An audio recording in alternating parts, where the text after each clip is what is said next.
TV KPM.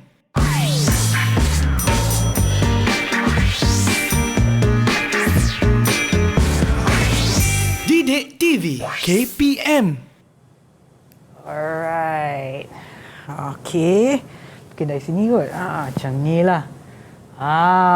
Okey. Oh, hai semua. Anda sedang menonton Sukses SPM 2021 bersama dengan saya, Sean Steven, selaku host anda. Baiklah, sebelum kita bermula, saya nak ingatkan kepada anda semua untuk sentiasa mengikut SOP yang ditetapkan bagi menangani penularan COVID-19 seperti memakai pelitup muka, kerap cuci tangan air dan sabun serta pakailah hand sanitizer ataupun gel pembasmi kuman untuk memastikan tangan anda sentiasa bersih. Dan apabila anda berada di tempat awam, pastikan jarak di antara satu sama lain tidak kurang daripada 1 meter. Baiklah, tadi mungkin anda tertanya kenapa saya di sini nak ambil selfie, nak ambil gambar ni semua. Dan mungkin anda tak tahu sebenarnya apa yang saya buat ni ada kaitan dengan apa yang kita akan belajar ini. Kalau anda nak tahu topiknya serta anda nak tahu siapakah guru kita pada hari ini, jom kita tengok profil cikgu.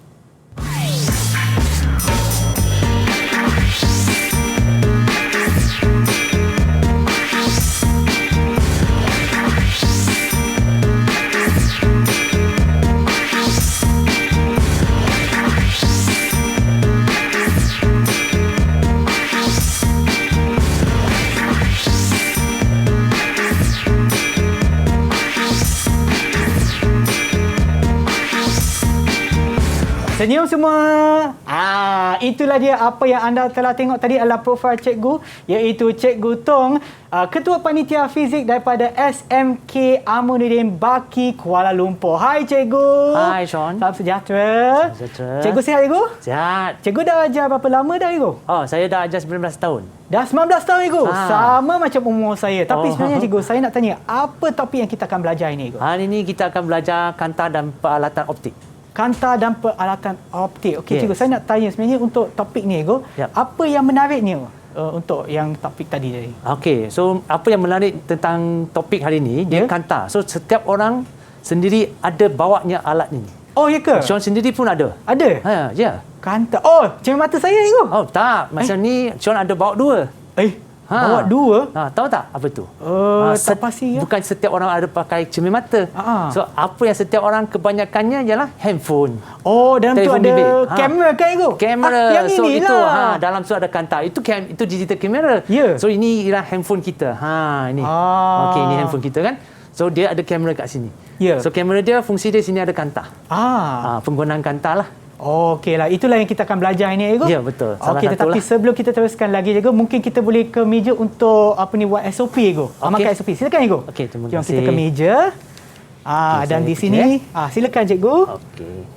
Okey, dan saya pula buat yang sama. Sangat penting Cikgu untuk kita menjaga kebersihan kita. Jarak di antara saya dengan Cikgu pun memang lebih daripada 1 meter untuk setiap masa. Dan juga Cikgu, boleh seperti yang anda nampak di rumah tu, Cikgu pun pakai pelitup muka sama seperti saya. Dan sebelum kita teruskan lagi, jom kita tengok video untuk pandangan murid-murid yang akan mengambil subjek ini untuk SPM nanti. Okey. Hello, saya Nisrina Nabia binti Azwan, calon SPM 2021 dari SMK Aminuddin Baki. Bercakap mengenai subjek fizik, terutamanya dalam bab 6, cahaya dan optik.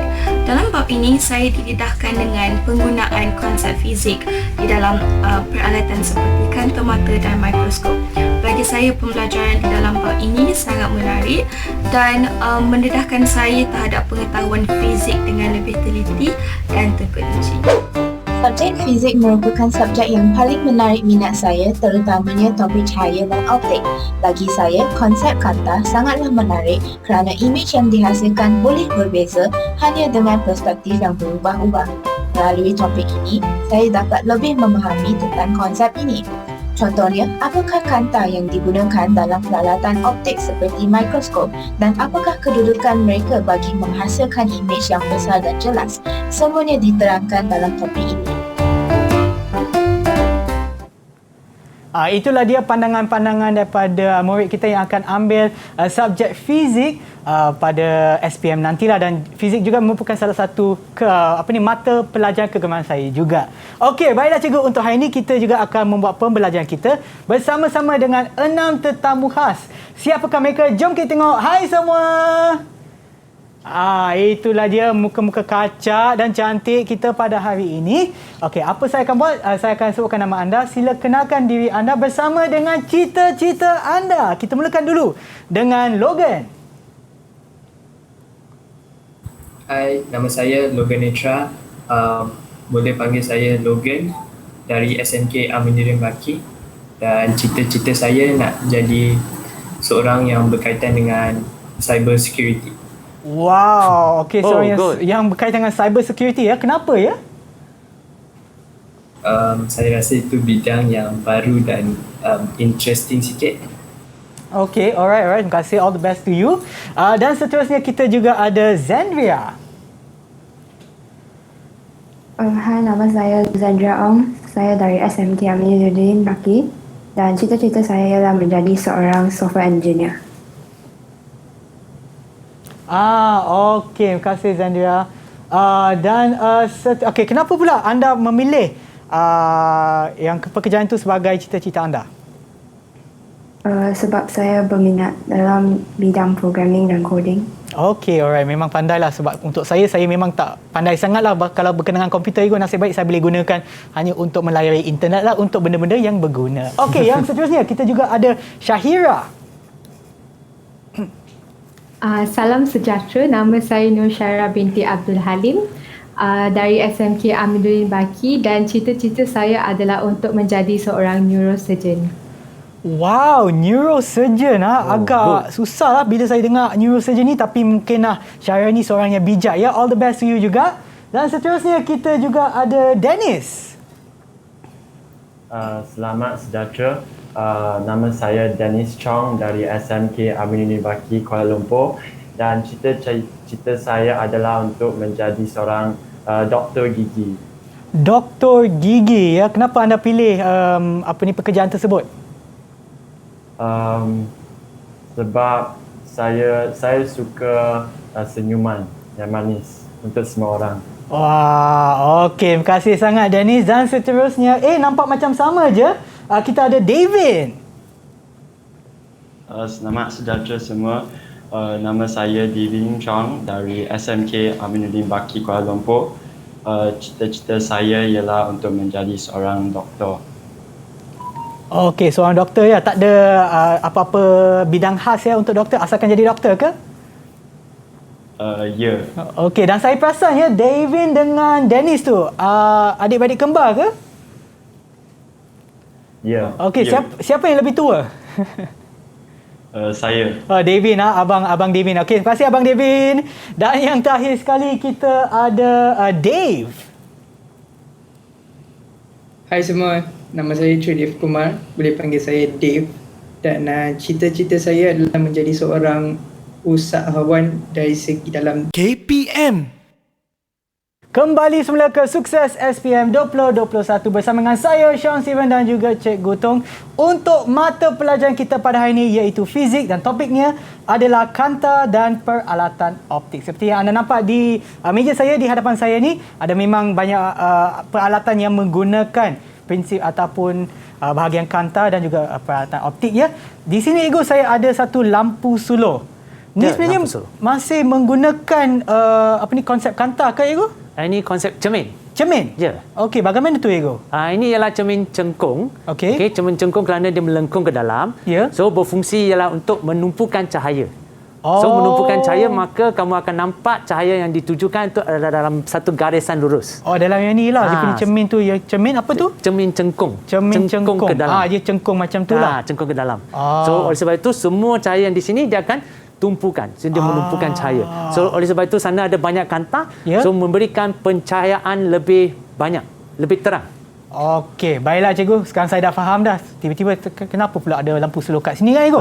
Ya. Okey cikgu, jom kita mulakan pembelajaran kita cikgu. Silakan. Okey. Selamat sejahtera. So kita hari ini akan mulakan dengan tajuk iaitu cahaya yang berkaitan dengan kanta dan peralatan optik. Okey. So setahu anda semua murid-murid, kita ada dua jenis kanta. Kita mulakan dengan bahagian kanta dulu, lepas tu baru pergi cermin. So bahagian kanta di sini kita ada dua jenis kanta. So di sini dua kanta di sini iaitu kanta cembung dengan kanta cengkung. So kanta cembung ni kita nampak dia adalah tebal di tengah-tengahnya.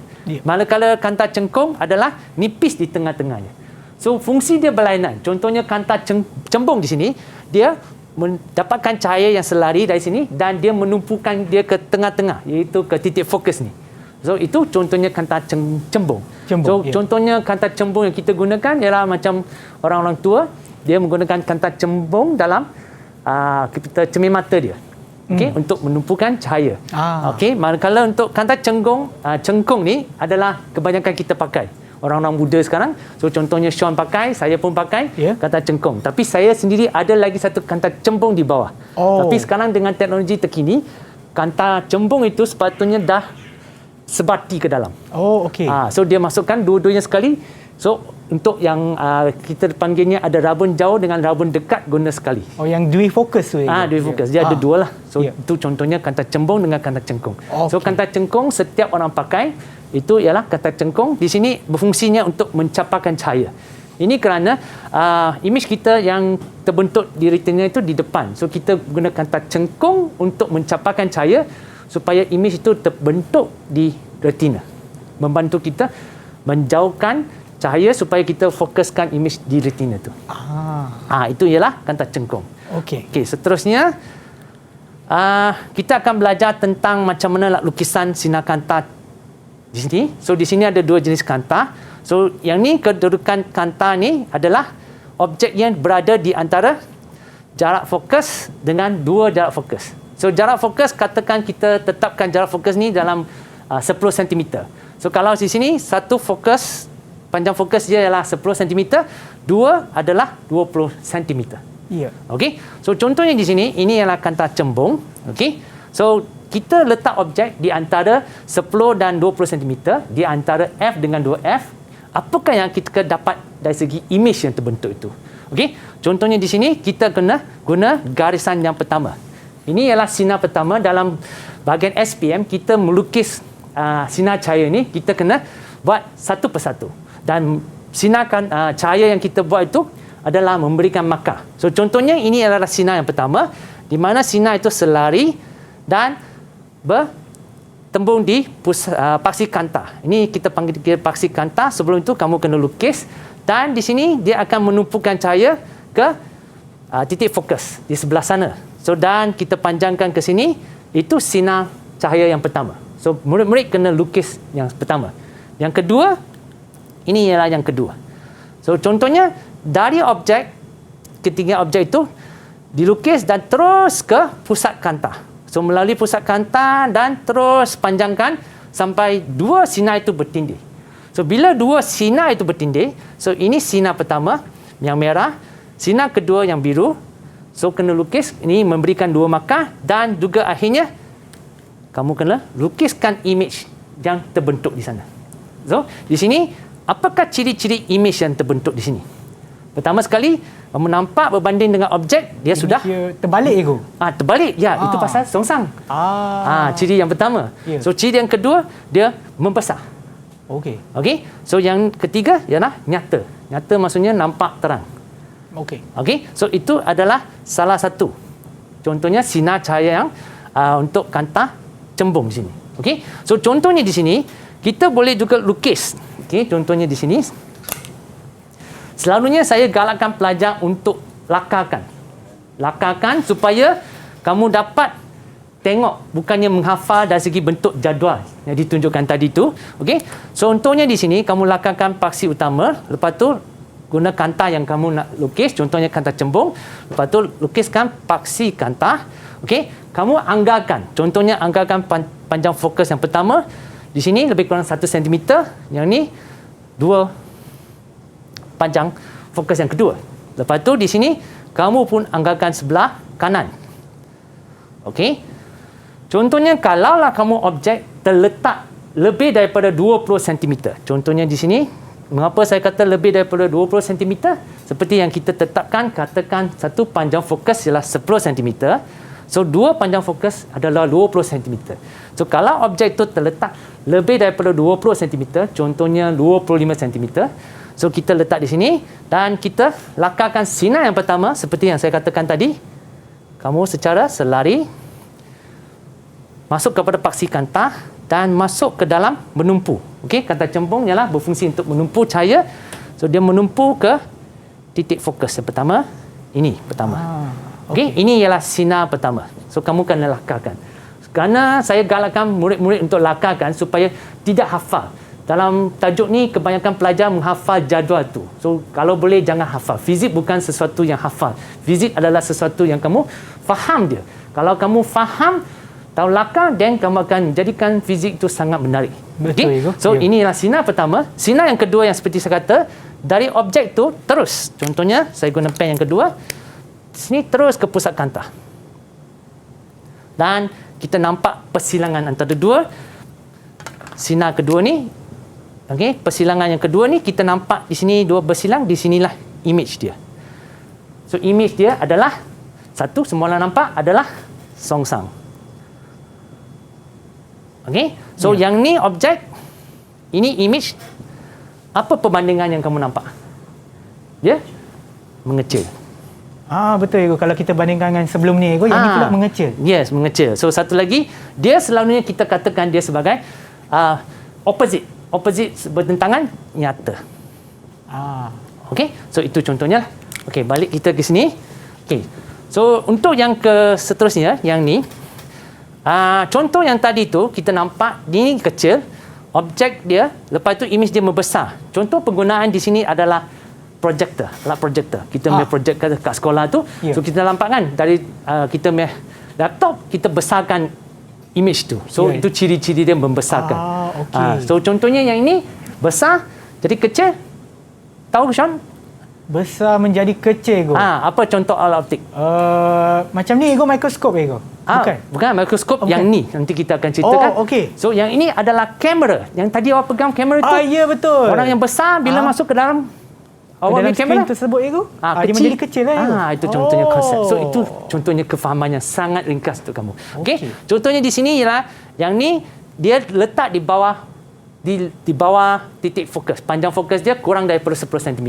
So bila objek dia letak di sini, sinar yang pertama, okey, kita lukiskan dia secara selari ke pusat, masuk ke dalam titik fokus. Okey.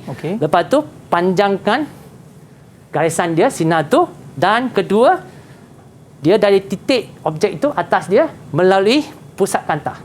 So ingat, itu dua sinar. Sinar pertama, sinar kedua. So di sini dua sinar ni kamu nampak dia tak bertindih. So dia tak akan bentuk image di depan. So macam mana? Oleh sebab itu kamu kena panjangkan sinar cahaya ke belakang. So bila kamu panjangkan sinar ke belakang, kamu nampak dua bertindih di belakang, dan di situlah image dia. So image ini adalah objek yang kecil, dia membesarkan image di belakang, di dalam arah objek tu. So itu adalah konsep dalam mikroskop yang Sean tadi kata. Yang ini Ego. Okey, itu ya. So contohnya alat-alat penggunaan ialah kanta pembesar. Contohnya magnifying glass, yang satu lagi yang bulat tu. Yes. Okey. So di sini ciri-ciri membesar, tegak dan maya. So di sini kita nampak dia, ini adalah ciri-ciri objek dia yang kamu pelajar boleh rujuk, tapi janganlah hafal melalui jadual ni. Kita kena faham. Okey, yang kedua ini ialah kanta cengkung, sinar cahaya. So dia tebal, menipis di tengah. So contohnya untuk melukis, contohnya objek terletak di antara F dengan 2F, iaitu antara 10 cm, 20 cm. So sinar yang pertama masuk ke pusat kanta, bukan di sini lengkung murid-murid, jangan lupa dia mesti lukis satu paksi kanta di tegak-tegak dia. Kalau lukis di lengkung ni salah. Nanti kamu akan dapat jarak objek image yang berlainan. So ini sinar pertama. Di sini kanta cengkung adalah mencapar cahaya. So dia mencaparkan cahaya dari dalam. So maka di sini kamu mencapar, garisan dia kamu kena lukis dan melalui titik fokus ke dalam tu. So maka inilah sinar pertama. Sinar kedua dari objek terus ke pusat kanta. So ini sinar kedua, ini sinar pertama. So maka di sini kita nampak persilangan dia di mana? Di sebelah objek. So dia di sebelah objek ialah untuk kanta cengkung. Maksudnya di sebelah objek tadi ialah sebelah bertentangan. So di sini sebelah dalam dengan objek. So maka di sini kita nampak image yang terbentuk itu adalah kecil. Tapi di sini kita nyatakan dia sebagai maya. Ciri-ciri dia image maya, dan di sini objek dengan ini kita adalah tegak. So ciri-ciri dia maya, tegak, dan kecil, mengecil. Okey, itu ialah ciri-ciri image untuk sinar kanta cengkung. Okey, so contohnya di sini adalah beberapa ciri-ciri. So jangan hafal seperti yang saya kata, kamu lukiskan di sini supaya kamu nampak, bukannya hafal. Okey, seterusnya di sini kita nampak contoh-contoh kedudukan objek dan image yang terbentuk. Seperti yang kita kata, objek ini sangat jauh. Okey, so di sini dia bentuk image, teleskop. Kedua, mesin fotokopi sama objek dengan image. Projector, dia membesar seperti yang saya kata tadi. Objek yang ni jauh, so ini sama dengan mikroskop. Iaitu di sini untuk antara F dengan 2F. Antara bawah F, seperti yang saya kata tadi, mikroskop lah. Dia bawah daripada panjang fokus 10 cm, image dia akan membesar. Di belakang, dan ini adalah kanta cengkung. Kebanyakan image yang terbentuk adalah kecil, tegak dan maya. Okey, itu ialah kanta. Didik TV KPM. Assalamualaikum dan selamat pagi kepada semua pelajar-pelajar SPM yang akan menduduki SPM pada tahun 2021.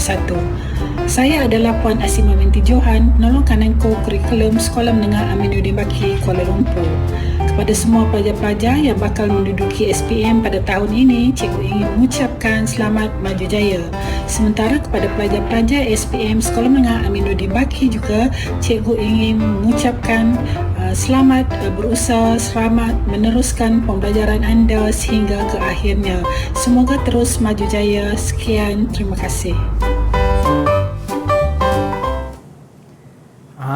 Itulah dia berdasarkan bacaan pada tapak tangan saya.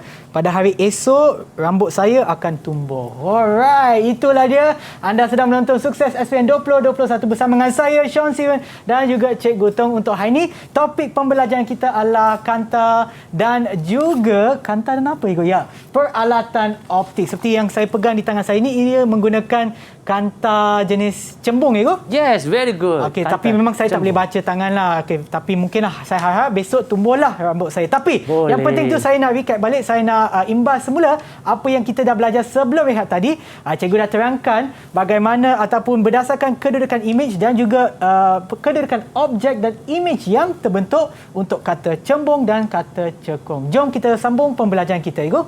Silakan. Okey, selamat kembali murid-murid. Okey, so sekarang kita akan belajar topik 6.6 iaitu bahagian pembentukan image oleh cermin sfera. So di sini cermin ada dua jenis iaitu cermin cengkung dengan cermin cembung. So cermin cengkung kamu nampak dia ada cengkung ke dalam. Fungsinya menumpukan cahaya. Untuk di sini cermin cembung dia tebal, menebar ke depan. So menebar ke depan ini maksudnya dia cembung. So cembung ke depan lah. So di sini fungsi dia adalah untuk mencapakan cahaya. Tadi menumpukan cahaya, yang ini mencapakan cahaya. Okey, so itu menumpukan, yang ini mencapakan. So dari titik fokus. So yang kedua seterusnya, contohnya raja sinar untuk cermin cengkung. Cermin dia cengkung ke dalam. So pertama, sinar yang pertama, yang ni kamu kena lukis secara selari ataupun kamu lakar dan bertembung pada paksi cermin ni. Lepas tu menumpu dia di titik fokus. Itu sinar pertama yang kamu kena lukis. Kedua, dia dari objek itu terus melalui titik fokus dan balik ke paksi cermin. So paksi cermin ni kena paksi yang tegak, bukan paksi yang melengkung. Ingat murid. Kerana ada yang ramai yang silap, bukannya di bahagian melengkung dia, bahagian tegak yang kamu kena lukis ni. So dari sana baru kamu mempantulkan balik, iaitu secara selari. So di sini kamu nampak dua sinar yang bertembung dan itulah titik image yang terbentuk. So ciri-ciri yang kamu nampak adalah songsang, nyata, kecil. So di sini kita nampak dia terbalik. So apa yang terbalik image tu adalah nyata, songsang. Okey? Itu contohnya. Ciri-ciri yang seterusnya untuk beberapa contoh jarak objek tersebut. Dan seterusnya ini ialah cermin cembung. Cermin cembung fungsi dia untuk mencaparkan cahaya. Di sini kamu nampak dia mencapar cahaya. So ini yang satu, sinar yang pertama secara selari. Okey, dan bertembung di bahagian paksi cermin dan dia mencapar. Bila dia mencapar dari dalam titik fokus itu.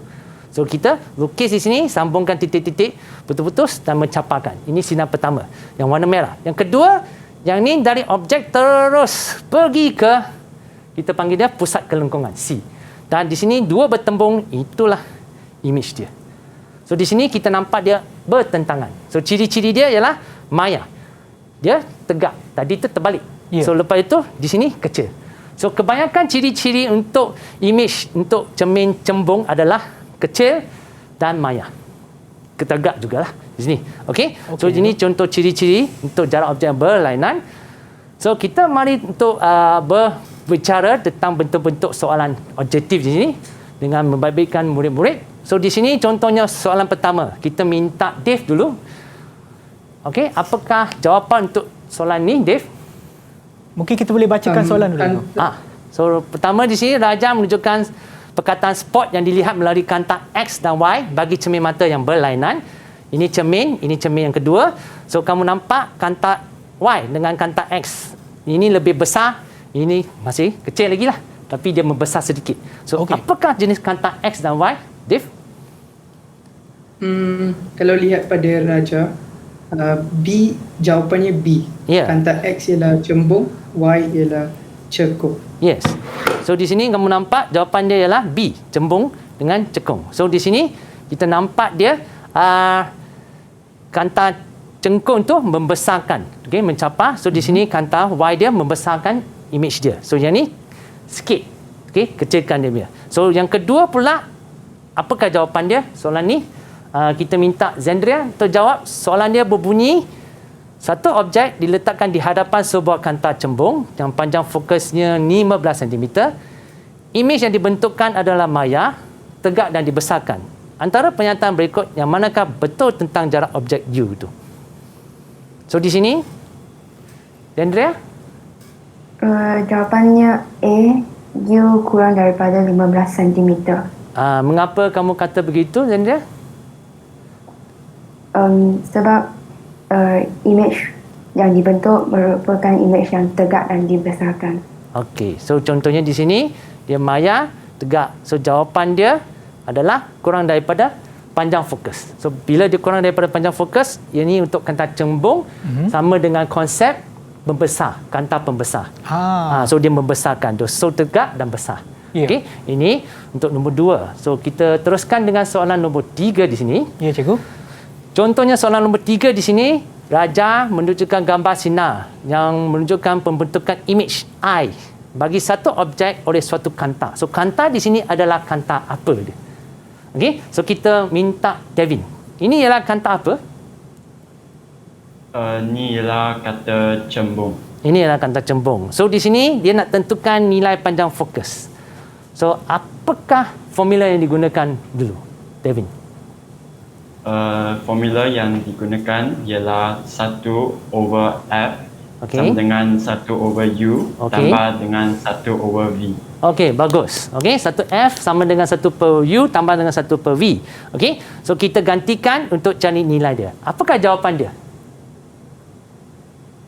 Jawapannya B. B. Okey, so ini contohnya pengiraan. Okey, formula di sini 1/F sama dengan 1/U tambah 1/V. So gantikan ke dalam jarak objek dia ialah 10 cm. Dari sini kita empat dia sebagai objek. So di sini adalah U. Okey, U. So jarak objek.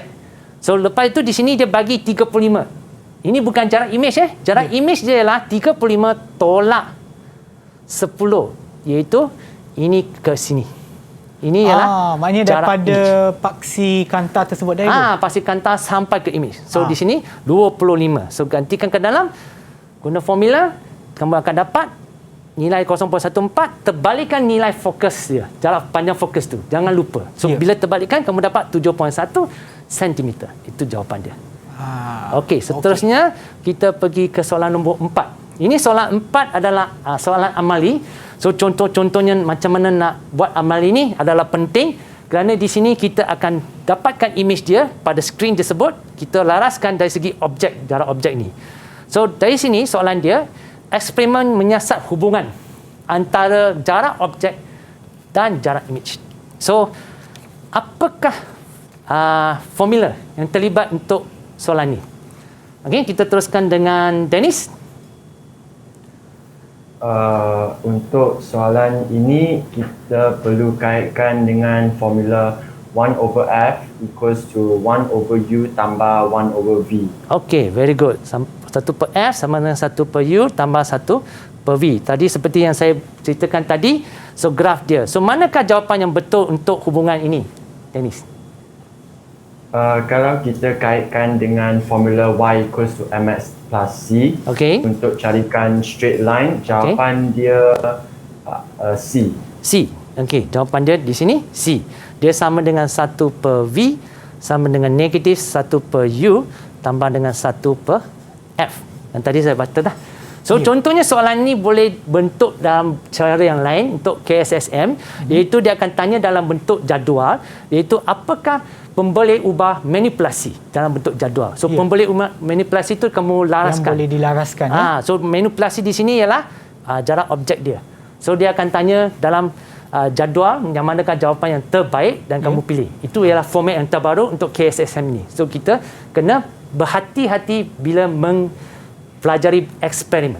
Eksperimen itu penting. So jarak image dia responding, kita panggil dia bergerak balas ialah jarak image. So untuk pemboleh ubah dimalakan, kita fixkan ialah contohnya kuasa kantah ataupun kita nampakkan dari segi ketebalan kantah. Itu pilihan dalam bentuk soalan objektif. Okey, so ini jawapan dia. Soalan nombor seterusnya, nombor 5 ni. Soalan ni macam mana kita nampak? Dia tangan itu membesar. So image tu terbentuk dalam cermin. So apakah aplikasi yang digunakan di sini? So kita teruskan dengan Syahira. Okey. Berdasarkan raja tu kita nampak saiz image dia lebih besar daripada saiz objek. Dan ciri image terhasil adalah tegak serta maya. Oleh itu semestinya cermin yang digunakan adalah cermin cekung. Dan aplikasi yang menggunakan konsep fizik ini adalah sama seperti cermin pergigian. Oleh itu jawapan dia A. Okey, jawapan dia A betul. So tapi ini ialah cermin cembung, bukan cermin cekung. Okey, saya dah cermin cembung kerana dia tebal ke depan. So ini konsepnya, contohnya kita blind spot mirror kita, kita cermin untuk mengelakkan kecurian. Tepi-tepi 7-Eleven ke tepi-tepi untuk membesarkan kadang-kadang dekat tempat letak kereta pun ada Ego, ataupun di jalan raya yang sempit kan. Bila betul. kita nak keluar tu mungkin ada cermin cembung ya Ego. Ya, cermin cembung. Supaya kita boleh lihatlah, mungkin ada tempat yang kita tak dapat nampak dengan mata kasar. Dia membesarkan image tu supaya kita nampak dia ada. Tapi selalunya kereta lalu kita nak tengok yang sebelah selekong yang kita tak nampak kan? Ya, betul. Itu contohnya lah. Okey, bagus Syahra. Okey, kita teruskan dengan soalan subjektif ini, ialah contohnya soalan KSSM.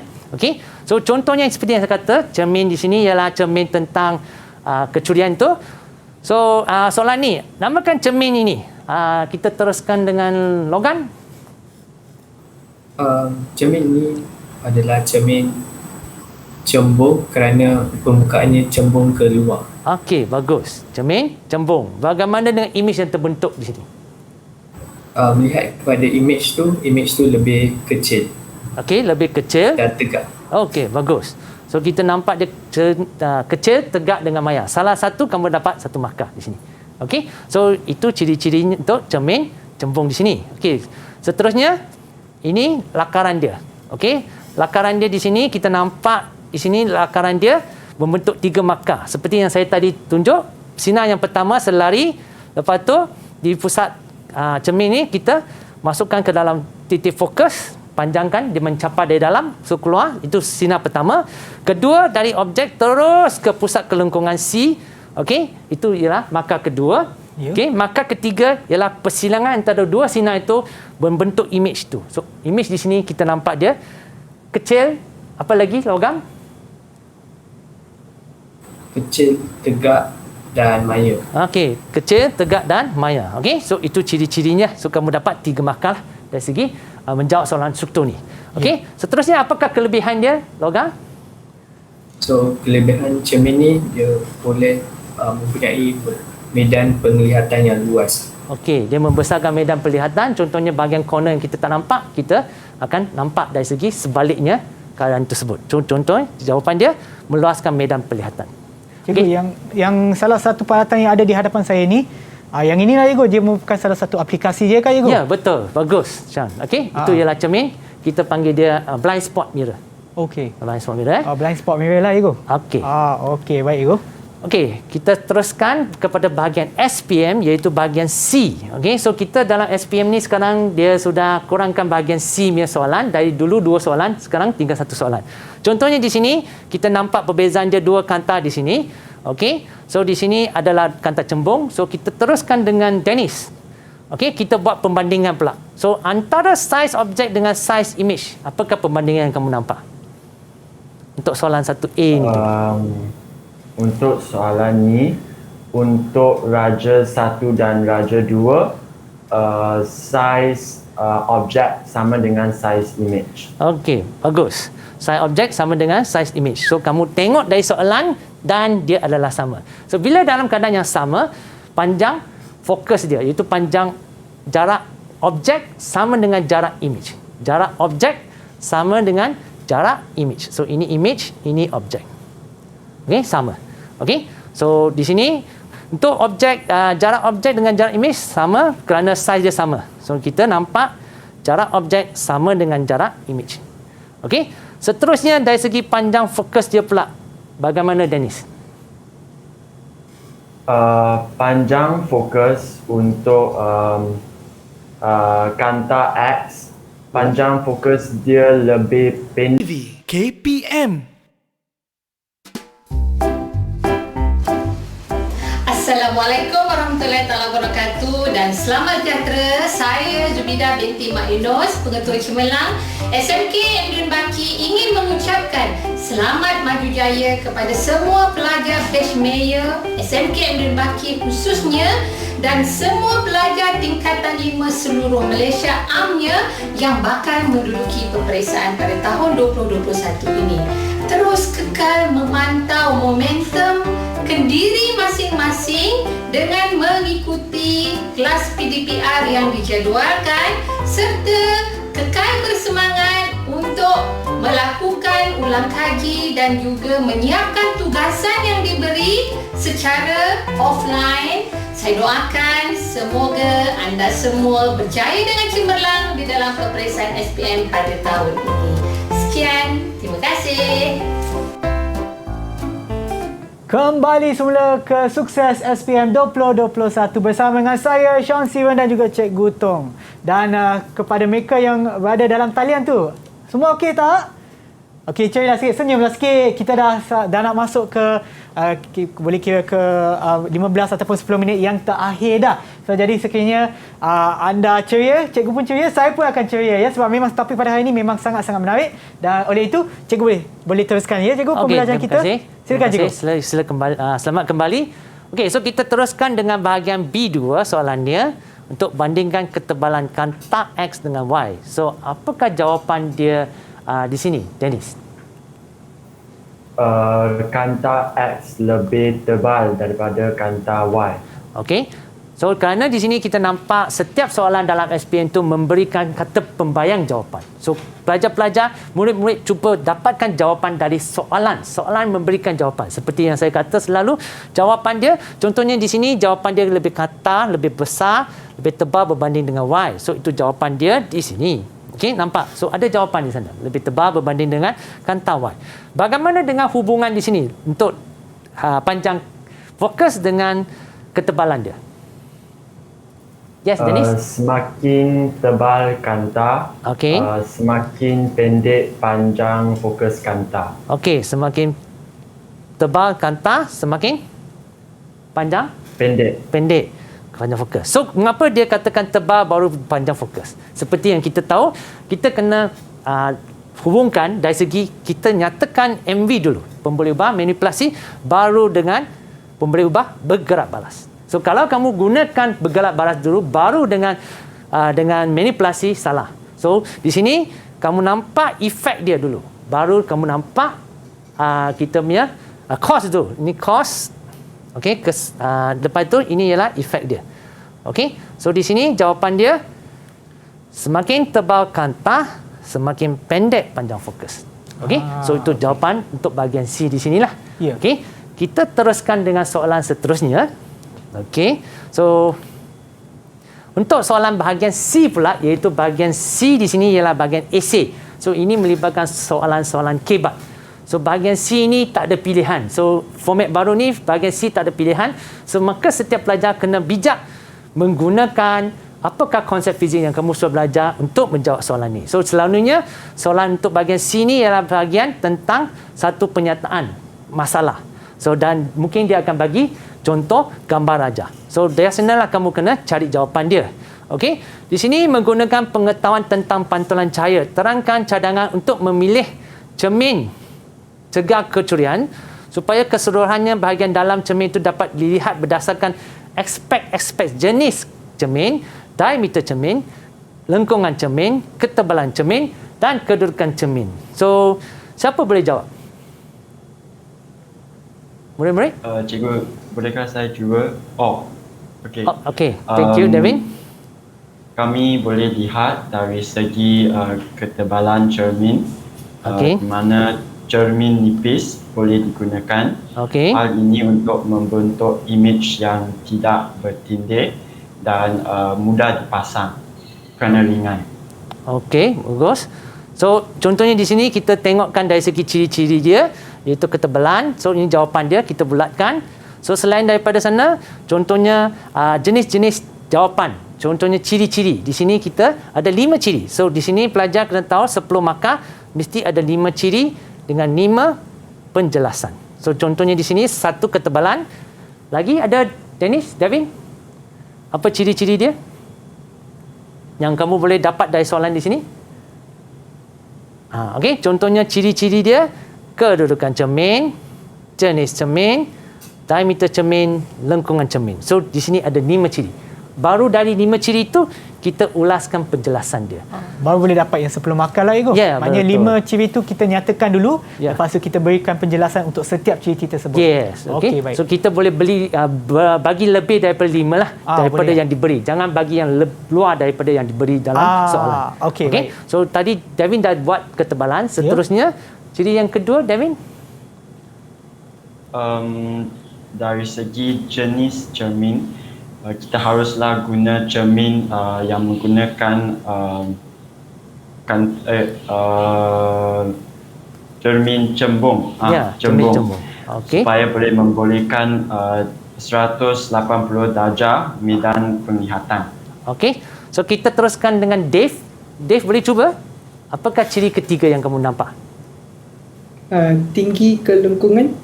Tinggi kelengkungan dia. Okey, lengkung dia kena tinggi kerana ke depan baru nampak lebih jelas kan? Apa jawapan dia? Dave, jawapan awak. Supaya dapat medan penglihatan tu lebih jelas. Okey, so supaya dia nampak lebih terang lah imej dia dalam cermin itu. So kita boleh nampak kes-kes kecurian lebih teliti. Okey, ciri yang keempat, Dave boleh teruskan? Yang keempat tu kedudukan di hujung penjuru. Okey, di hujung cermin tu kita kena gunakan pada penjuru store tersebut. Okey, contohnya di sini kita nak mengelakkan kecurian, so kita kena letak di penjuru 2 lah supaya kita nampak di sana. Macam cikgu sebutkan tadi, blind spot kan, untuk mengelakkan adanya blind spot supaya kita dapat melihatlah ke seluruh kawasan kedai tersebut. Ya, Cikgu? Ya, betul. Contohnya bahagian corner-corner atau bahagian terlindung. Okey, ciri yang seterusnya, ciri 5, boleh minta Logan? Ciri yang kelima, cermin tu mempunyai diameter yang besar. Diameter yang besar, okey. So diameter besar supaya imej yang kelihatan lebih jelas. Okey, so contohnya ini jawapan dia. Kita mesti ada ciri-ciri nipis cermin dia. Okey, tinggi kelengkungan dia supaya kita nampak imej yang lebih kuat, lebih jelas dan meluaskan medan. Kedudukan di hujung penjuru kerana dia adalah terlindung. So cermin cembung itu membolehkan kita melihat darjah penglihatan itu besar 180 darjah. Dan diameter mesti besar supaya imej yang kelihatan terbentuk itu adalah lebih jelas. Okey, contohnya di sini lah soalan dia. Okey. So saya harap murid-murid dapat tengok dari soalan ni untuk menjawab dan gunakan peluang apakah konsep yang kamu dah belajar untuk menjawab dia dalam bentuk jadual. Kalau boleh buat dalam bentuk jadual supaya kamu nampak ciri-ciri dia dan penjelasan dia dengan jelas dan tertera dengan betul. Okey. Kita teruskan untuk kesimpulannya. Kita nampak di sini ada 2 jenis kantah. jenis cermin. So kanta cengkung dengan cermin cembung, dia memberikan konsep dia di mana image dia kecil, tegak, maya.